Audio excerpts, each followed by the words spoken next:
Happy Tuesday, everybody. This is the Dr. Nick's Amazing Man Stuff YouTube channel. You're in the right spot. Don't worry, you're here. Welcome. Relax, get a snack. We're going to have an amazing conversation today. If you guys are excited, hit the thumbs up. If you want to share it, I know that this stream is going to be valuable to watch live, but I really think a lot of people will enjoy this conversation in the future too, to listen to it kind of replay podcast style. All appreciated.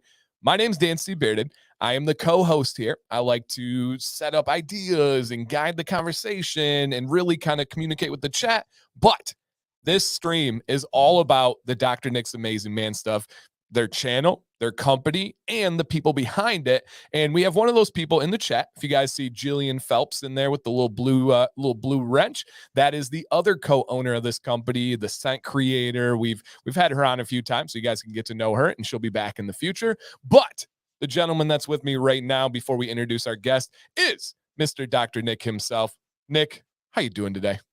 Fantastic. Doing great. Yeah. Excited to have an awesome guest on with us today. Some awesome stuff to talk about. I mean, there's no way an hour is enough time today, but I know we're going to do our very, very best to have like a power hour here. It's going to be a lot of fun, but no, man, doing good, motivated, crushing the week.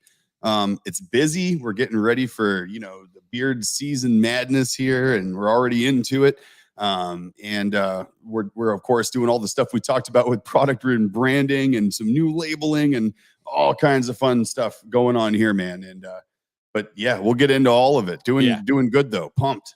Yeah, stay tuned, guys. Easiest ways to keep up with updates would be the Dr. Nick's Instagram page. So if you're not following on there, check it out. If you don't have Instagram, maybe just make one just to follow beard stuff and stay up to date on that. So that'll be really cool. And also, normally we kind of catch up and go over this or that. Today, we're not going to have much of that, but I do want to give Nick the stage real quick here because, Nick, you got something new that you're rocking today. Break it down for the people because I know they're wondering and asking because it's shining. Oh yeah, it's glistening out here right now, huh? I mean, it's got our butter on it right now, so it's got a nice little shiny water air barrier. But yeah, so I've been working for a while to get on this guy's schedule. His name is Mikhail Anderson, and he's originally from Russia, and a really popular style of tattoo over there. You started in Poland and got really popular in Russia and Germany, is a style of tattooing called trash polka. And I have a bunch of it up here from someone who, oddly enough, we actually used this guy Mikhail's work as inspiration for this piece that she did. And we actually even stole one of his brush strokes off of one of them and used them here in this big X. And she was a fan of his, and so was I. This goes back, 8 years. 10 years? I don't even know. Back in 15, 16 maybe, I guess. Anyway, found this guy. We're trying to get on his list forever. The problem is he owns a shop. He's got about 6 artists that work for him. And he does stuff like this, like Dan's showing us here. Come on and now. So when you get into the stuff this guy can do, you look at some of his galaxy work. He's well known for a couple of things. One, his realism, his galaxies and celestial patterns that you can see on his portfolio on the website. You got these crazy purples and just nuts colors that come out of this, and a lot of this trash polka and a lot of watercolor. So the guy just has a really unique style that not many people in the world even do, with lots of negative space and just neat stuff like that. And so eventually, it comes down to basically he's got clients that he's had for 10 plus years. They constantly just rebook, and he has a neat style of booking actually. So instead of, if you're a regular client, instead of him being like, okay, well, I'll see you back for session 2 on that in 8 months, or a year, whatever. He rebooks his regular clients quick, and he gives them priority on his schedule. And if you're new, you got to wait like 12 to 24 months to get onto his schedule. And I waited for about 18 months on the guy's schedule. And then he worked out this piece here. So we got an hourglass that's got a clock in it. So sick. And that's coming down into a kind of a drippy skull. So we got kind of a Dali-esque sort of clock. And then we got lots of really cool kind of geometric shapes. Really neat brush strokes. Lots of these little dots. Lots of that kind of stuff going on. And if you can see this part here, you got like the kind of dot work that he does going in. It's really clean, really cool stuff. I mean, the guy is fast though. I mean, this is a whole, God, from, here down to the wrist. I was only under the machine, I think, for a total of 6.5 hours or so. So, I mean, 6 hours to blast that much out is a lot.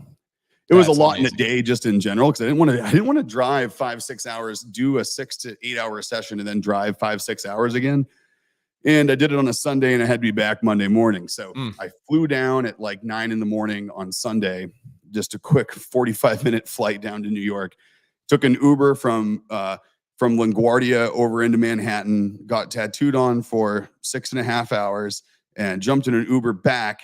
The only flight leaving late, though, was not LaGuardia. It was JFK. So I had to go through Brooklyn and Queens down to JFK and then jump back to Boston. Got in about 1 o'clock in the morning, got home at like 2. So left the house at 7, got home at 2, couple flights and a big long tattoo session. And I just passed out pretty quick when I got home.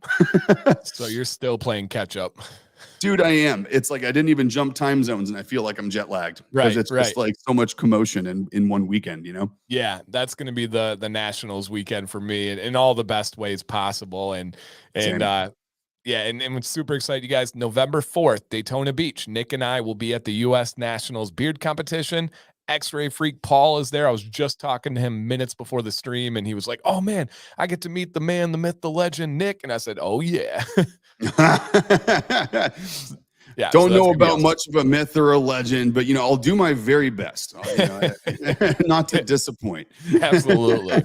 Well, today, you guys, let's get right into it. I am excited to bring on a guest. Yeah, I am excited to bring on a guest who's a personal friend of mine, somebody that I met through this YouTube beard journey. I had a chance to meet and hang out with in person, and we've talked ever since.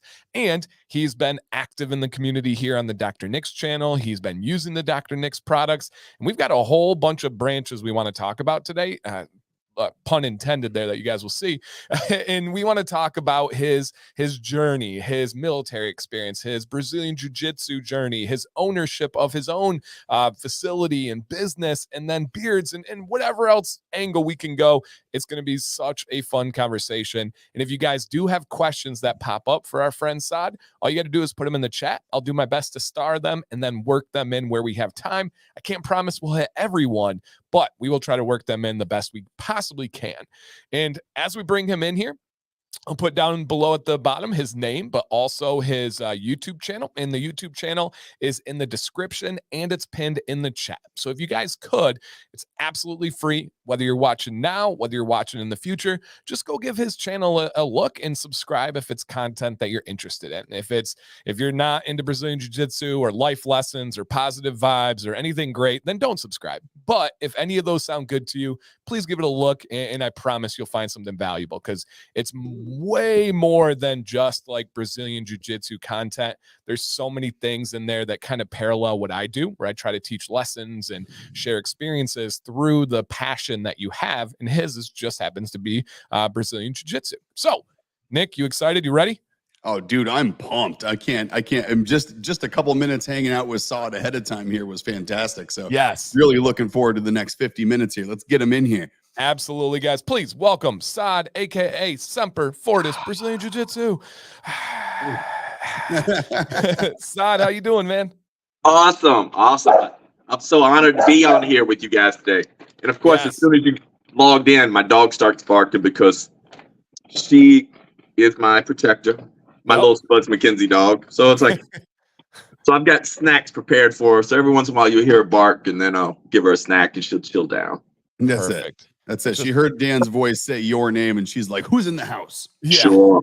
Oh, and speaking of that, I got to show real quick. Nick and Jill sent Violet something for Halloween, and she has not stopped. So, Nick, there was an update picture that I forgot. I literally forgot to send you. She comes up to me and goes, "Will you take a picture of this and send to Nick and Jill, please? I made them a gift." Well, her gift is she colored and decorated the card that they sent her, and she had to have a little picture here. So this is my daughter Violet, and this is her thing with Thing, from Wednesday. She dressed up as Wednesday. Oh, that is fantastic. And then she colored the card and asked if I could send it. So I will send that to Nick and Jill. Oh, dear God, the cuteness is just It's, you know what, man, you have a challenge on your hands, because she is a handful, but she can turn on that cuteness like just a flip of a switch and get whatever she wants. Anytime. Just, and that's what made me think of is like, all they got to do is just do something. She'll know she'll get the treat, just like the protector dog. Dude, that's hilarious, man. And yeah, Jill showed me that thing she sent down there, that stuffed animal. It's like, for everyone that it's I forget what, Jill can put the name of whatever it is in the chat, but it's basically, it's a unicorn, but it's like, it's cute, but it's zombified. So it's like a half kind of gross, kind of cute unicorn. It's got like its guts hanging out of one side, and it's got like some brains showing. Yeah, and you can like reach in, and it's like stuffed intestines, but it's cute. It's like a cute zombie unicorn thing. Yeah. Given to the girl who literally carries around a severed hand like all day, so it fits. She's with it. There's a reason her and Jill got along so well. Right, best friends. All right, so Saad, you are a man of many experiences, many talents, many passions, and we're going to break down each segment and then get into some more beard stuff. So first and foremost, a military veteran of the United States of America. So thank you for your service. And absolutely. I can't do it any justice. So please, if you could, with whatever you feel comfortable with sharing, what were your experiences and journeys with the U.S. military? I did 33 years in the United States Navy. And I wasn't a special forces. I was just a regular sailor. Most of my work was in security on ships and security on bases. A lot of navigation. I sailed and visited quite a bit of the world. And then after I retired from 33 years, I just teach martial arts. And because during that time, I was working as a sailor, a lot of my work was with the Marine Corps, and you just needed hand-to-hand fighting skills. So that's what sort of drew me. Well, it's what drew me into Brazilian Jiu Jitsu. And when I was trying to figure out, like, man, what are we gonna do after the Navy? It was like, well, I'm pretty good at Brazilian Jiu Jitsu. I think we'll just open up a school, and that's how I opened up my business. And so when I retired from the Navy, although I had a master's degree, I had a lot of job offers. I'm like, no, I don't want to work for anybody anymore. I'm just going to have my own business. And that's how I opened up Semper Fortis Jiu Jitsu. And Semper Fortis is just the Navy's Latin motto. Like, most people are familiar with the Marine Corps' Latin motto, which is Semper Fidelis, which means always faithful. And the Navy's Latin motto is Semper Fortis, which means always strong. Right. I was thinking Fortis has got to have something to do with fortitude. So I was thinking strength, something like that. Yeah. So now, after years of family separation, I go to work with my wife every day, because she's also a Brazilian Jiu Jitsu black belt, and she's also a judo black belt. So like she's tougher than me, and I go to work with her every day. And like, my son, he is 30 now, and he's a police officer here in San Antonio. And it was crazy because, like, just the other day, well, this is totally off topic. He calls me, and I'm at the school teaching. He's like, Dad, you at the school right now? I'm like, yeah. He's like, hey, there's an armed robbery right next to your school. Whoa. You should lock the doors. I am on my way, because he's on duty, and my school is in the area that he patrols. Oh, wow.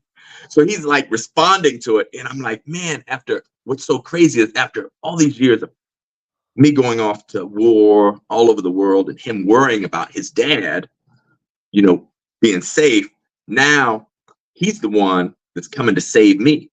Yeah, full circle. And you're worrying about him. Yeah, it's like the Lion King, circle of life. It's like, man, now I'm the old guy. My kid's he's on the way to rescue me. Wow. Yeah. That's turned out he didn't have to rescue me. Well, that's the burglar good. Or the armed robber didn't flee into the school. Well, that's good. And that would have been the wrong place to flee, to be honest. Like, if I'm a guy and I got like a gun, a bag of cash, and a bunch of cops behind me, and I'm like, Brazilian Jiu Jitsu studio, Walgreens hair salon. Like, it's gonna not be the Brazilian Jiu Jitsu place. But the crazy thing is, it's like sort of like Dan's Monday, Florida Man Monday. Like a lot of times criminals aren't the brightest people in the world. True. And they might very well just pick like, oh, I'll just run into this Brazilian Jiu-Jitsu school. Yeah. Dude, yeah. And not only are they not always the brightest bulbs in the box, they also probably maybe the situation there, why they're there, they don't have the best of luck. Sure. Right. They really don't. Like, I was watching one of those world's dumbest criminals videos one day, and it showed this inside video of a furniture store, and someone was trying to come break into it, and it shows the guy walking up through the parking lot with a cinder block in his hand. So he's got like his arm through one of the holes, holding the spine of the cinder block, and he's walking like this with it, and he walks up to the front of the store, and there is 6 glass pane windows, and he walks up to one of them, and he swings it and hits it. And it was bulletproof glass, and it bounces back, and hits him in the face, knocks him out cold, and sets off the alarm. Ooh. Nice. Here's the funny story and why I bring that up. It wasn't that the criminals are the dumbest, people out there. It's the fact they have bad luck. That window had been run into by a car, and only one of the 6 panes of glass were plexiglass. The rest of them were all plate glass. Oh my gosh. So it literally would have gone through any window in front of that store, except for the one that he picked out of chance, bounced back, set off the alarm, and knocked him out cold until the cops got there. That's crazy. Right? Just, play stupid games, win stupid prizes. Jeez. So, and man, your wife too, she's got judo and Brazilian jiu-jitsu. So it's like she can throw you, she can wrap you up like a pretzel. You don't want to stand with her, but you don't want to roll on the floor with her either. Like, goodness. Yeah, it's almost like, the Vikings, where it's like, yeah, I can fight, but, my wife, she's a shield maiden. She can fight too. So it's like, it's great. That's so cool. So dang cool. Yeah, I used to teach about the Spartans, and the Spartan women had to be just as tough because the men were pretty much off at war at all times, and it was their job to protect their home and their job to protect the land, and they could, right? The myth was like an Athenian man versus a Spartan woman on land, who would win that battle. and it was always fun to think about. So that's amazing. When you started your, would you call that what would be a Brazilian Jiu-Jitsu building? Is it a gym? Is it a studio? Is it a gym? Yeah, we just call it gym or studio. Because Brazilian Jiu-Jitsu is so much more informal compared to like other martial arts. Right. Like when I started, I was training with Helson Gracie, and I remember thought like, okay, I should bow to come onto the mats. And Helson's laughing at me. He's like, oh no, this ain't Japan. Just walk on out here. And it's like, I mean, it's taken over all combat sports, and it is made, this version of a martial art was made by a singular family. And it's unbelievable to think about the ramifications and the influence. And do you remember the early days of the UFC? Did that have any influence on you? Absolutely. Because I before I got into Brazilian Jiu-Jitsu, I was doing Hapkido, and I had a black belt in Hapkido. And I remember watching UFC 1, and I'd never heard of Brazilian Jiu-Jitsu. I thought like the Kung Fu guys or the karate guys, or like there was this one dude, he was from the ancient Hawaiian art of bone breaking. I'm like, that dude, he'll probably win. And here this little skinny guy, Royce Gracie, he ends up winning the whole thing. Yep.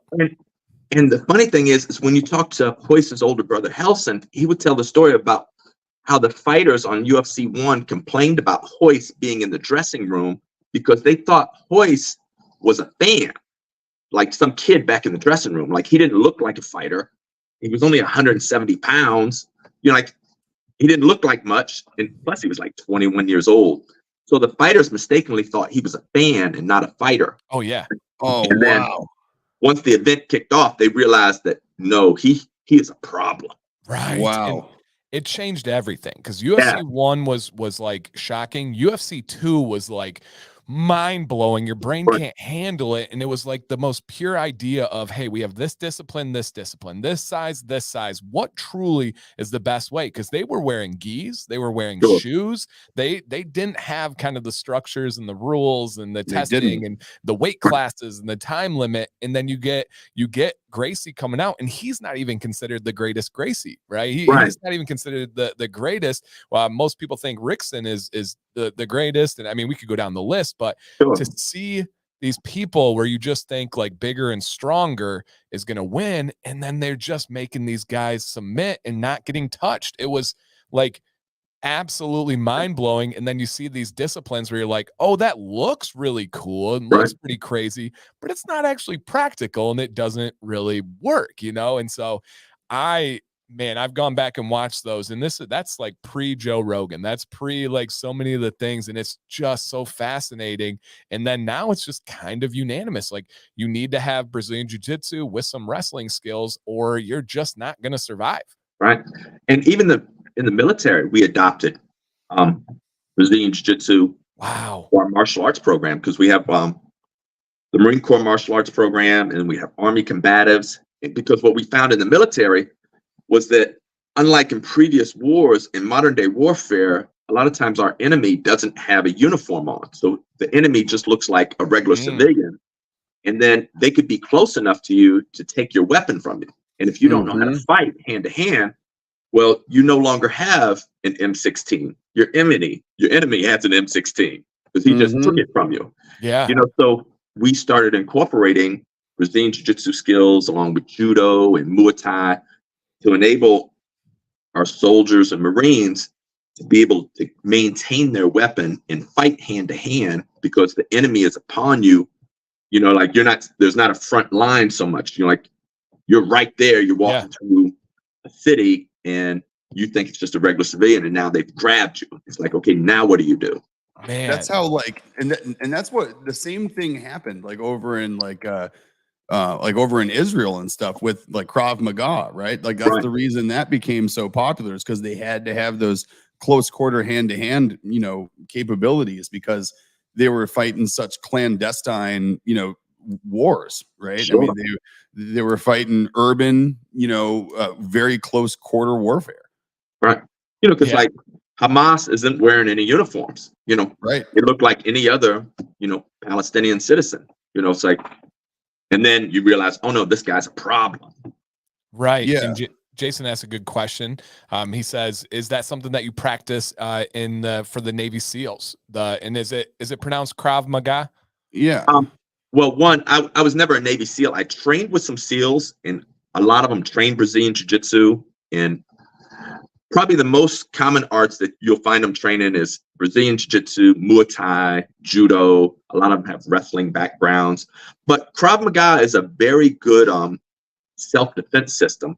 Right. And, like a lot of times people get caught up in self-defense and they think, well, I have to be a black belt in Brazilian Jiu-Jitsu to defend myself. And it's like, no, Krav Maga was designed as like, hey, we've got a few hours that we can train you on some just basic techniques to help you in a situation that's bad. Like if you're being attacked by a Brazilian Jiu-Jitsu black belt and you've just been training Krav Maga, it's not going to go well for you. And not just Brazilian Jiu-Jitsu, but Muay Thai, That's not going to end well. Right. But the average person that's attacking you is not a martial art expert. And chances are you're less likely to be attacked by a martial arts expert than you are by somebody who's not, because typically someone like that isn't going to be the aggressor in a situation unless it's a very strange circumstance, or unless you really deserve it and you maybe have posed a threat to that person, right? But if you're going to get someone randomly coming at you angry in a bar, chances are that person's going to be throwing big haymakers like this. They've never had any training, versus someone coming and trying to throw you in an arm bar in the ground of a roadhouse. Absolutely. And in that situation, Krav Maga would be very effective.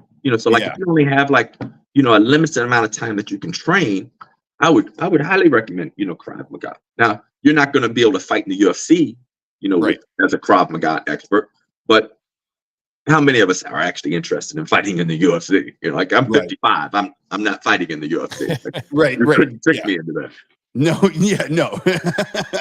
No. Yeah, absolutely. And on this topic, you have one of the coolest viewpoints on a question that I get asked about often, and I love your explanation of this. And this is people that will talk, and you've covered it. I've made a video on it, but people would love, I know, to hear this. And it's the concept that we get all the time where people say, "Hey, isn't your beard a liability in a fight? Like, I can just grab your beard and now I get to beat you up. I grab it and I'm punching. And I think your viewpoint just resonates with so many people, and it's so accurate when you think about it. So when someone presents that question to you and they say, "Oh, well, what about your beard? I can grab it. I can punch you and beat you up." What are your thoughts on that, Saad? And what I found is like our ancestors were smart people. And like whether you talk about the Vikings, the Saxons, the Persians, the Spartans, these were all bearded warriors, and they weren't dummies. Like they would have figured out a couple thousand years ago, like, hey, they're pulling my beard on the battlefield and killing me. Like, we should all shave. Right. Now, Yeah. you're like, so they weren't dumb people. Shaving is really sort of a new concept to, humanity for thousands of years. Like Romans.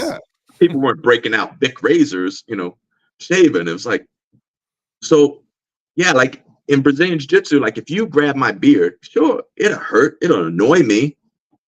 But with your adrenaline, that pain, it's something I'll feel more tomorrow. I won't feel in the moment. And if you grab my beard, that means I can grab you. And now I can do Brazilian Jiu-Jitsu on you while you're, trying to yank on my beard, which will annoy me, but I will be able to bring the fight to you. Yeah, it's your two hands versus his one now. Right. And that's Yeah. huge. And he's now guaranteed you proximity. He's close. So yeah. Yeah, So that's funny. I remember when I asked Dan about that, I was like, oh man, I can't wait to ask Saad about this, because Brazilian Jiu-Jitsu is something that I've been super interested in exploring. And I'm always just wondering, like with groundwork and everything else, I wasn't even so much worried about someone grabbing my beard as I am like being on a mat and putting my elbow on it and then I can't move. So I'm like, okay, well, I could put it in a bun and then I could tie that bun up really good and it'll be high and tight. And then I don't have much to worry about. And so I got to thinking about it. I talked to another buddy of mine, but I was like, yeah. And I told Dan that, and he's like, oh yeah. He's like, Saad's covered that question. He's like, you grabbed my beard. He's like, you now have one hand and you're really close to me. Yep. It's like, all right. Well, and G Squared nails it right here. He said, if you're skilled, you have better things to grab than a beard. Yes. Oh yeah. Much better things. Lots of, we all got arms, hands, lots of fingers. I mean, man. Yeah, no doubt. And then here's a great question, again, on the martial arts here. I apologize, it's been asked, not here, but what is your favorite martial arts movie? And Dynamo says, please say Bloodsport. Oh, man. Dude, the Karate Kid with Daniel-san and Mr. Miyagi, like, I'll watch that darn movie and tear up when, Mr. Miyagi is drunk and, he's explaining something to Daniel-san, because he was in the story of Mr. Miyagi. It was just amazing. And I really fell in love with martial arts because of, the Karate Kid. So that's my favorite movie, Karate Kid. Awesome answer. Now, when you opened your gym, were you a black belt at that time and then opened it and were teaching? Were you still earning the black belt? Yeah, I was already a black belt when I opened up the gym, because my initial intention is I never planned on having a gym. I was just in the military when I got my black belt in Brazilian Jiu-Jitsu. But I was like, well, what am I going to do after the military? And then my wife and I were like, well, you know what? Why don't we just open up our own school and we'll just teach other people how to fight? Because, my fighting days are over. At 55, it's like, that's a young man's game. It's like, let me help other people learn self-defense, learn how to, defend themselves against the bad people of the world. Because I don't want to train bad people. I want to train good people to defend themselves against the bad people of the world. That's my goal. Yeah, that's awesome, man. Yeah, and I can't imagine.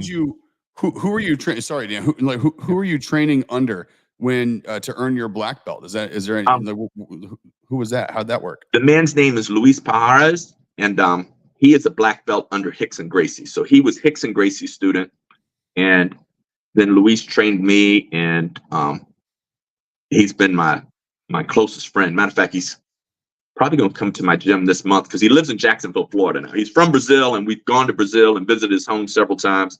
But now he's a U.S. citizen living in Jacksonville, Florida, and he's been teaching here in the United States for probably 30 years. Wow. That's really cool. Yeah, that is super, super cool. Well, something that I did not know about, and Dan alluded to it a little bit ago, but I actually didn't know this bit of history until I was talking to my buddy Rocco, who lives down in South Carolina. He's a purple belt down there. And he was telling me the origin of like Brazilian Jiu-Jitsu and the Gracies and how all this thing started and why it's even called. Why is it Brazilian Jiu-Jitsu, but it's traditionally a take on Japanese, form of judo and that whole thing? Like, if I didn't know, I'm guessing a lot of people here don't know that story, and it is kind of interesting. If you wanted to maybe give us a little history lesson. Cool.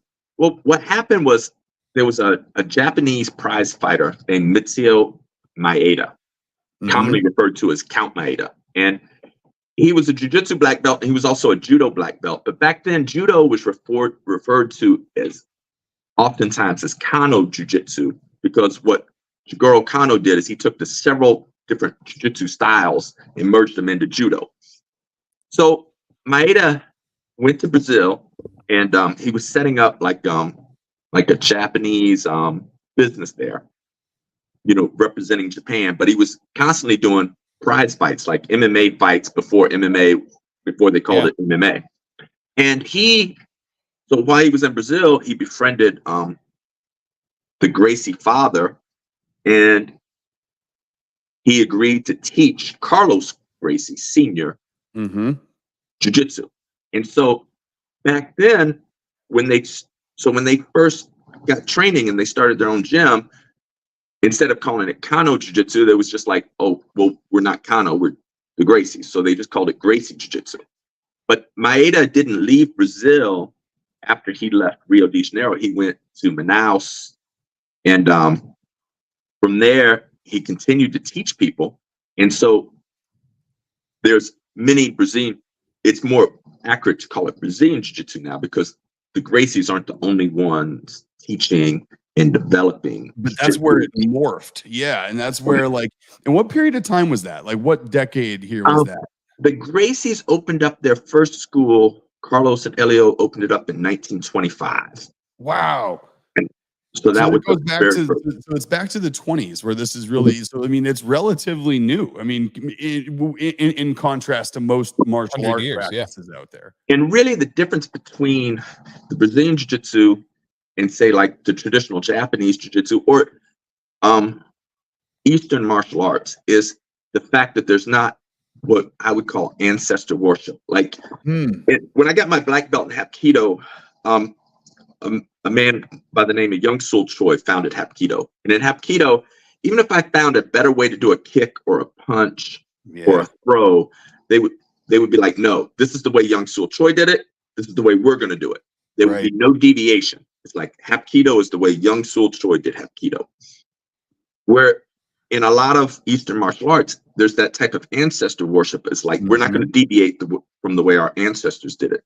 Where the Brazilians were like, well, this is a better way, or how about we do it this way? And they took from catch wrestling, judo, sambo, all these other arts in American freestyle wrestling, and they took what was good about those arts, and if it was better than what they was currently doing it, they weren't like, oh, well, this is the way Elio Gracie did it, so this is the way we should do it. It's like, no, out with the old, in with the new. That's cool. And it's constantly evolving. People are constantly coming up with new techniques.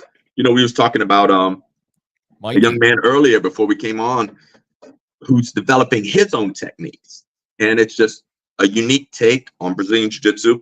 It's just constantly evolving, and there's no, well, this is the way our ancestors did it, so this is how we should do it. It's like, no, this is a better way.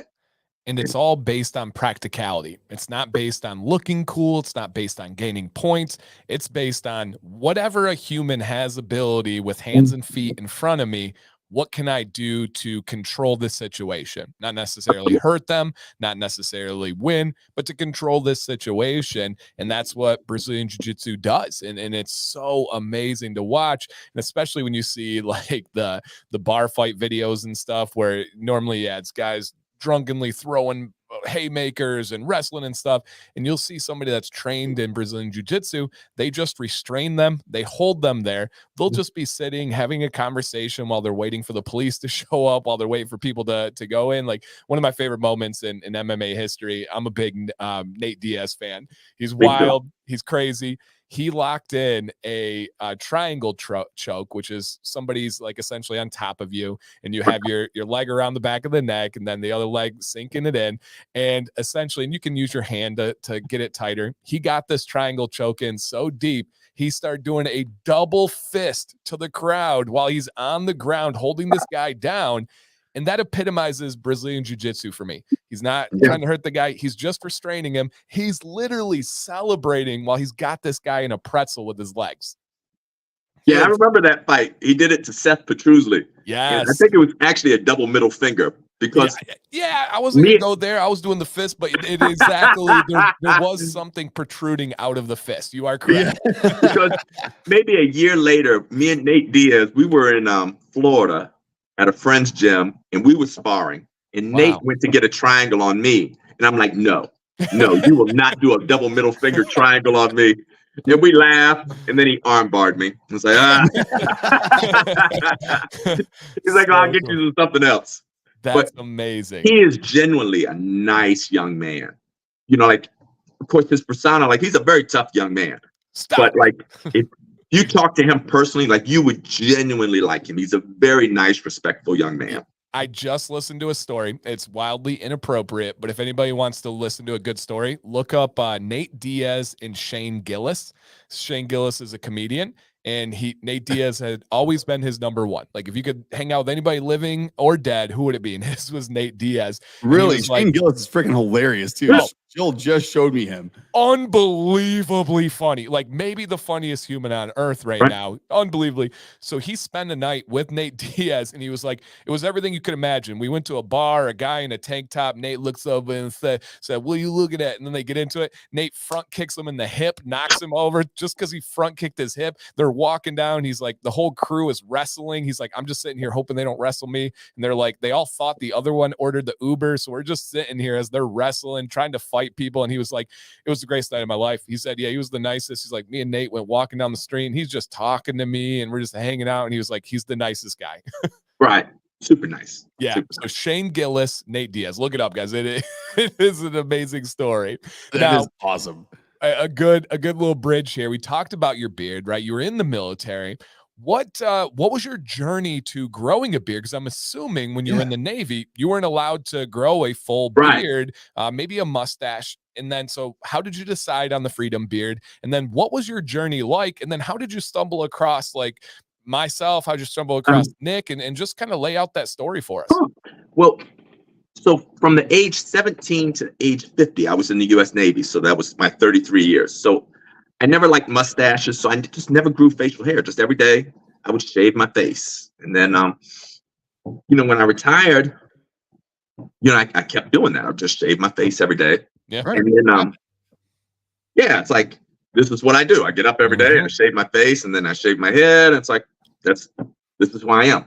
And I think it was during the pandemic, and I got really bummed out because my business I had to close down my school. And this happens like a year after I retired, because I retired in February 2019, and like a year later, it's like, I might go out of business here because they won't let me open because I have to be closed, to flatten the curve. And I supported that, and but it was like, there was a freeze on like paying your home mortgages, like you couldn't be evicted, but I still had to pay my business occupancy fees. Like they still wanted their $3,000 a month because they had bills to pay too. Yeah. And so now I'm pulling that out of my pension. It's like, okay, how many months do I do this before I just close it down? And so I'm watching the news a lot, and dude, like what I found about the news is whether it's CNN, Fox, CNNBC, I'm watching to, figure out like when I can reopen, but like they are in the business of teaching me to hate somebody. Oh, yeah. They'll teach you to hate different people, but it's Sure. constantly like, oh, these guys are the bad guys. And a lot of times it's like they're teaching me to hate my fellow Americans, just different Americans based on what my channel is. And so, I start growing my facial hair, and I'm getting this beard dandruff, and it's itching. I'm like, okay, beards aren't for me, and I shave it off. And then I start growing it again. And then I find your channel. And what I loved about your channel is, matter of fact, I got your little coffee cup. A little shout out to your wife, Sam. Stay positive. Like it's, besides the fact that you gave a lot of expertise, is you're a very positive, person to watch. And which is also what I like about Dr. Nix, is like when I found out, for every beard wash I buy, not beard wash, body wash I buy, he donates to the homeless. And I'm like, oh, I love these guys. Like I can watch them. If at any point I would have been on and you had been negative, I'd been done watching your channels. But you were so positive. And then I learned about, beard oil. And people think, everybody knows about beard oil. No, not everybody knows about beard oil. I had bearded friends who were like, just put some cheap hand lotion in your beard. That'll help with the beard itch. And, like these were bearded guys giving me advice. And it's like, this is terrible advice. But so I got to watching your channel and I started learning about it. But I didn't just watch for the expertise in the product. What kept me in was the positive vibes. Like, for instance, like your Facebook group is the only group I'm part of on Facebook. And it's because you don't allow negativity on the Facebook group. Everything's positive. And I'd say the most inspiring one is you have a young man, I won't mention his name, but he's disabled. He talks about beard gang a lot. Beard gang. And like in a lot of places he would not be accepted. And disabled people, especially into adulthood, have very difficult lives a lot. Yeah. And not only are you, but everybody in the group are genuinely kind, and he loves being in that group. Yeah, it means a lot. But at any point, had you or somebody in that group said something negative or made him feel unwelcome, I'd have been done. Been like, I'm out of here. Unsubscribe from this group. I'm done. Yep. But, and you can't fake that kind of general kindness.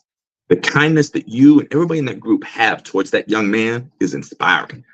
And, like it's like that old saying, the final test of a gentleman is the respect for those who can be of no possible service to him. Like everybody's nice to their boss, Wow. Because there's something in it for you. But for people that can't benefit you at all, that's the true test of a gentleman. It's like, are you helping the homeless people? Well, they can't benefit you, but Dr. Nick's doing that. Are you helping this young man that, maybe nobody else in the world has a whole lot of concern for? Well, you do. And you make him feel welcome, and you're a huge part of his life. And, you've probably never even met the poor kid. No.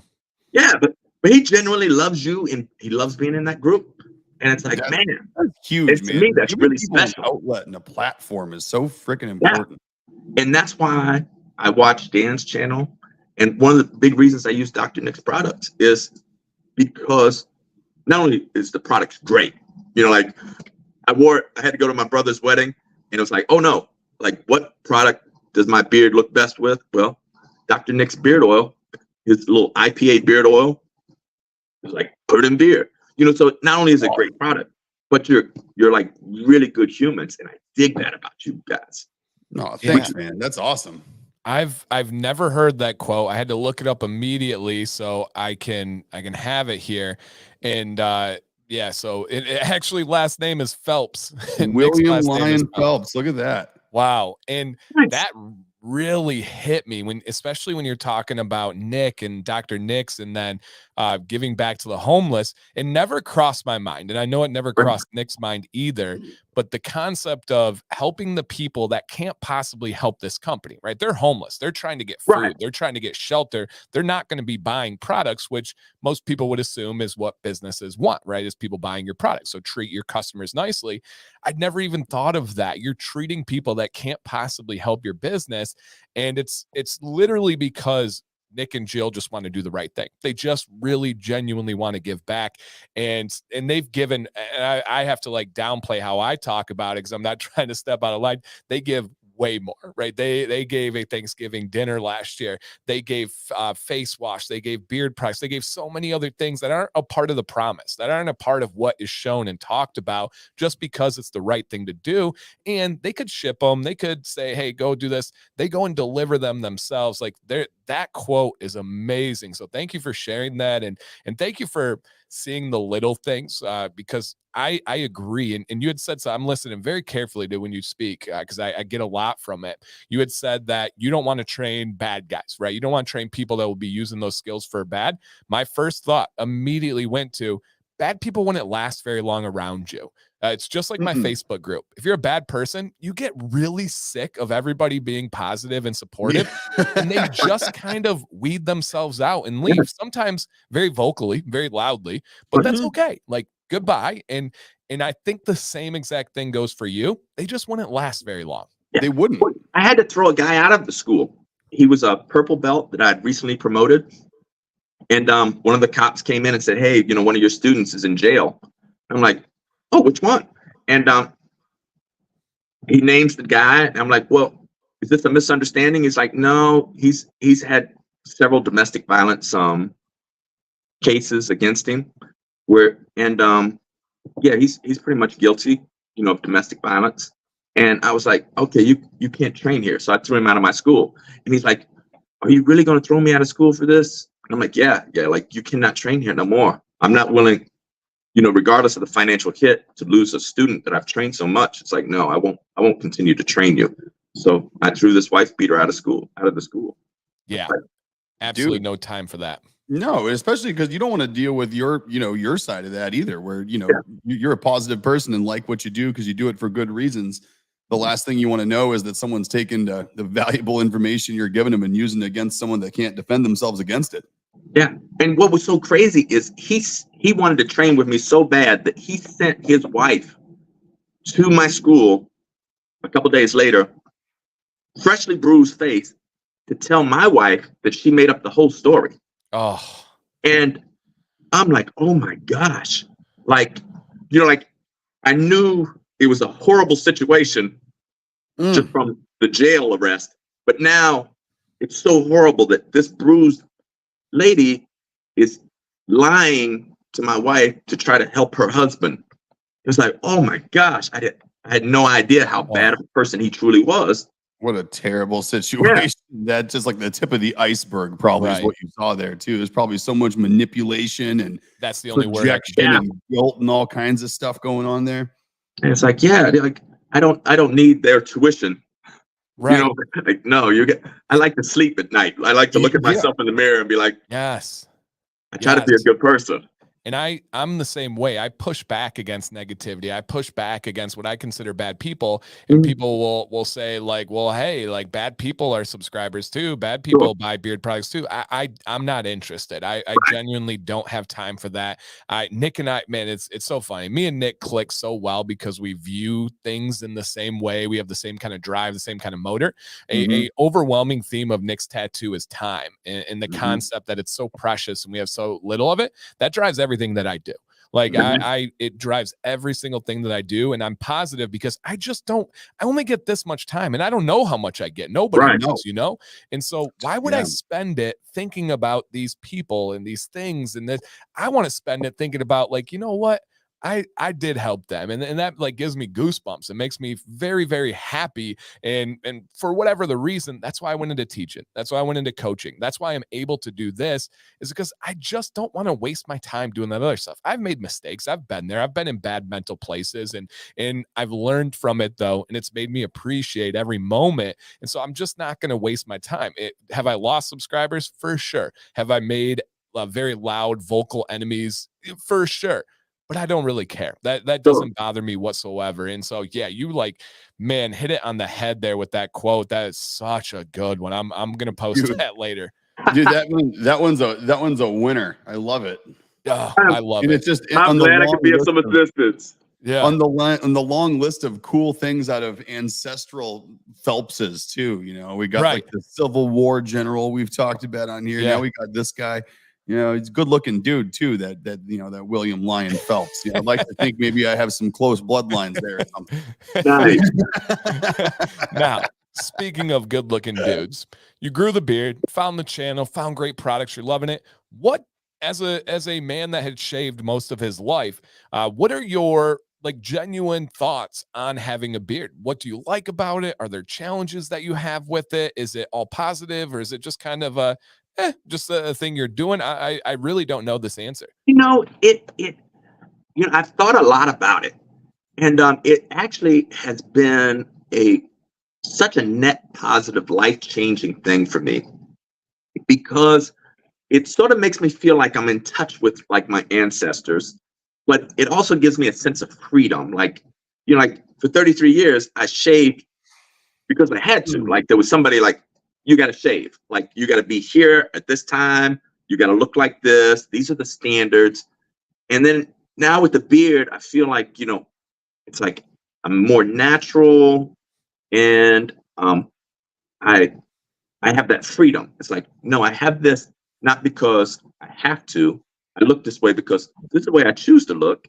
And, you know, like it's one of the cool things is like when I was shaving every day, you know, I could look at myself in the mirror, and at 55, I can look at, you know, like my face is steadily getting older and older. And it's, you know, like my look had looked the same for, you know, almost 33 years. And where now, you know, like my beard is growing in different ways. It's like, people are like, how much longer are you going to let it grow? Or is there's a length you're going for? And I'm like, no, just letting it go. And every once in a while, you know, like I watch Dan's video, I'll be in the bathroom with a little shaver, and it's like, okay, this is, you know, I'm trimming up a little bit. But it's like, I don't know how much longer I'm going to let it grow, but I know almost without a doubt that like, I'm never going to shave it off. Like I'm always going to have a beard, but it's been such a good thing for my mental health, for my just overall happiness. Is like, you know, like my beard is not perfect. It's not, I can't compare it to like, you know, like a beard model or something. But like for me, I was never an overly pretty guy. So for me, it's like, it's great. It's like, I like the way I look. I'm really happy with it. And, you know, like different products make it look a little bit better, like Dr. Nick's products. And it's like, man. And then when I have a problem, like if I have a little dip, you know, I'm watching a Dan video and people are like, you know, my wife's like, you watching the Dan video again? I'm like, yeah, I watch all his dang videos because I learned stuff. And it's like, this is really cool. That's awesome. But for you, I mean, what you just said, I mean, that's like, it really is like it's kind of funny. Well, in my mind anyway, it's like you spent so many years fighting for other people's freedom, being controlled yourself, doing it like everyone in the military is, right? Now that's like, this beard is almost like just fighting for your freedom on your face every day. It's like a symbol of freedom. It's like a bald eagle and an American flag sitting on your face. You do what you want. Yeah, it's like I get to pick, you know, what I do. You know, I still, even though I've been retired for 4 or 5 years, like I used to have dreams all the time of, you know, being called back into the military. But now that I have the beard, like sometimes that I'll be in the dream and I'll be in my military uniform and I'll be somewhere on base. And then I'll realize in the dream, I'm like, I have a beard. Like I can't be in uniform with this beard. And then it's kind of funny. You should out like, of the dream. It's like, that's like a lucid dream trigger almost. Yeah. Like you could almost use that as like a foray into lucid dreaming. Like tell yourself, like if I'm ever in uniform and I have a beard, I'm dreaming, and go do something cool.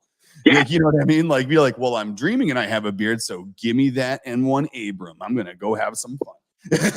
And you know, it really helps my mental health, because it lets me know like, okay, this isn't real, you know, in my dream, because I have this beard in my dream. And even if I'm in the uniform and I'm on a base or I'm on a military installation or doing some kind of military operation, you know, my brain in my dream is telling me like, no, this can't be real, because I can't have this beard in this uniform. Like there would be some a line of people waiting to chew me out for Yeah. having facial hair, just some That's stubble. Yeah, that's funny though, man. It almost is. It's like a way to control like your that visceral emotional response you'd get from all of a sudden being back there after, not being there, right? And Yeah. like your brain just knows it's not reality. Because sometimes even silly stuff like where, like some major world event happen, and in my mind it'd be like, man, will they call me back? Because they can always call you back, and it's like the beard sort of lets me know that, like, no, that they're not calling me back in my dream. Yeah. That's it. Wow. And Jill's so right. And it brought you here to this community with us. And Nick and I have talked about that. Like, there's one thing to seek beard content. Anybody can do that. The majority of my viewers do that. But then there's something to be involved in the community and make friendships and long-lasting relationships. And I do believe that there's something that brings us all here. For a lot of military veterans, it's that camaraderie. It's that feeling of being a part of something that's bigger than you, something that is so close and people can understand. And for others like me, it's like, it's just that community building that I had with teaching and coaching that I don't have anymore. It's just in a different arena. And so I couldn't agree with Jill anymore. It brought you here, man. I would have never been able, or who knows, would have never, but I likely would not have been able to meet you and learn from you and enjoy the friendship if this wasn't the case. Yeah. And I'm so glad it's mutually beneficial, because I have benefited so much from your videos, and of course so much from Dr. Nick's products, that it's like, I'm glad it's like a two-way street. Because a lot of times in your relationships, it's one way. Yeah. And not that that's necessarily a bad thing. Yeah, but it happens. Yeah. But it's great when it's like two ways. Oh, if whatever I do helps you, that's great, because what you have done has helped me. And that's great. So that makes me happy. And it's like, even though like both of y'all are probably about the age of my son, it's like you're still like mentors to me, which a lot of times people have like mental blocks, like barriers, like, man, I'm 20 some years older than this guy. He can't be a mentor to me. It's like, no, the guy can be your mentor, because people learn different stuff and no one knows it all. And it's like, you can have all kinds of mentors. It's like the story of my life. I learn things daily from people who are much younger than I am, even and older. It's one of those things where knowledge is knowledge. It doesn't matter where it comes from, and people get different perspectives along life at different times too. You know what I mean? Like there's plenty of things that people are going to have heavy experience with, when maybe it's something that you're not going to have any experience with at all until later in life. So just because someone's younger, it doesn't mean that like you've been learning the same things and he just understood it better than you this whole time. It's like, no, you can't focus on everything. So people are going to have different focuses, and at different stages of life. I think that's like the important piece to really note there. But I mean, dude, you just nailed it, Saad. I mean, you literally just called out that, the reason for appreciating what we do is literally the reason we do what we do. Like, we want to have a genuine connection and impact with the people that we deal with. And Dan's the same exact way. It's the reason he does what he does. And so it's just cool to hear, the reasons once in a while you do something are the reasons that someone tells you that they're involved or, paying attention to it at all in the first place. It's really cool to hear. Yeah. And I know, as a fellow small business owners, because all three of us are small business owners. Yep. And one, if you want a 40-hour work week, you need to go work for a company or the government. Because if you're working for yourself, it's from the time you wake up to the time you go to bed, you're always working 7 days a week. You're always working on your business. And, and there's not a lot of money in it. I know neither one of y'all are just rolling in dough. Nope. A lot of it, for all three of us, it's just out of the goodness of our heart, because we're doing what we love, what we enjoy in life. And that's what makes, talking to you guys so attractive, because like if one of y'all owned Amazon, like if you're Jeff Bezos, it's like, it's sort of hard to relate to you, but as three small business owners, we can all relate. And plus, like in the same thing, if somebody's working for a company or, the government, it's sort of hard to relate to them because they don't understand the struggles of running a small business. Yes.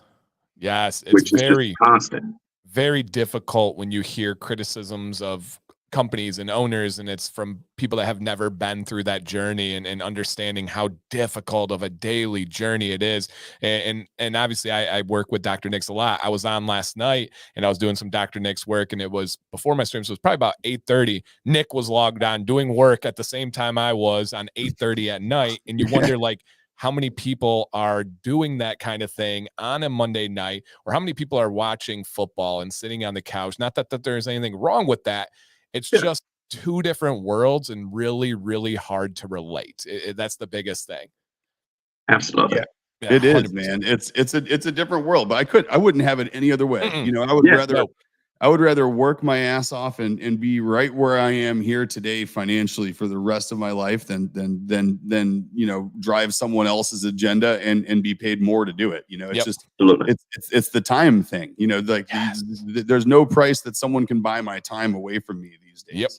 Yep. No, you got to enjoy it. And man, unbelievable. Two comments to kind of wrap up today with. Tynamo says here, can Saad become a regular fixture? This episode has been amazing. Saad, just so you know, as Nick said, an hour is not enough. We got to have you back as long as you would be willing to join us. We need to make that happen. Anytime. Like, if there's a bigger fan of you two than me, I don't know who it is. Except maybe the guy in your Facebook group. But man, you know, like I dig you guys. And that's why I did that video one time of, you know, like where to go to beard advice. It's like, because like the best beard advice is with you, Dan. And you're like, I can recommend anybody to your channel. So anytime you guys need me to do anything that I can be of any assistance, you want to hear this old man stories, you can invite me anytime. I'll be there. Oh man, we just got to take your laptop next one and we'll stick it inside your studio, and you can do the live stream from the mat and show us around the studio a bit. We'll do like a reverse tour here where we've toured our facility. We'll take a look at yours now. Okay, cool. We'll do that next time. That sounds like fun. Absolutely. And then kind of final words from me here from Jill, aka the other half of Dr. Nick. She said, Saad, thank you for your years of service, and thank you for coming on here and sharing your story with us. She would love to come take a class with you and your wife sometime. If you're ever in San Antonio, stop by and train with us. No fees. It's on me. Oh, That's man. Beautiful. That's awesome, man. So Saad, I just want to say thank you, man. You know how much you mean to me, how much I value our friendship and relationship. And I'll kick it over to Nick for the final words here. Oh man, Saad, thanks so much for coming on, man. Just showing the support and the love, and I mean, just the awesome stories and the information. This has been absolutely fantastic. I know this has been one of my favorite episodes that we've done, and I was pumped for it here. So this is like cool stuff, and I didn't even get a chance to go through all my questions about hand challenges and how do I get into this. So you and I will be talking more. We're just going to stay in touch, and I'm just going to pick your brain as we go here. But I know everyone enjoyed it. This was fantastic, and just thanks everyone for coming in and watching. We're going to have a lot of fun next week too. Obviously, we're going to be live here 1 o'clock Eastern on Halloween, our favorite holiday of the year, and somehow our live stream lands right on it. So Jill's going to join us for next week. We're going to do our best to have a couple of Halloween surprises for everybody next week here. So we'll see you guys, and it'll be a good one. So thanks for watching, and we'll see you next week.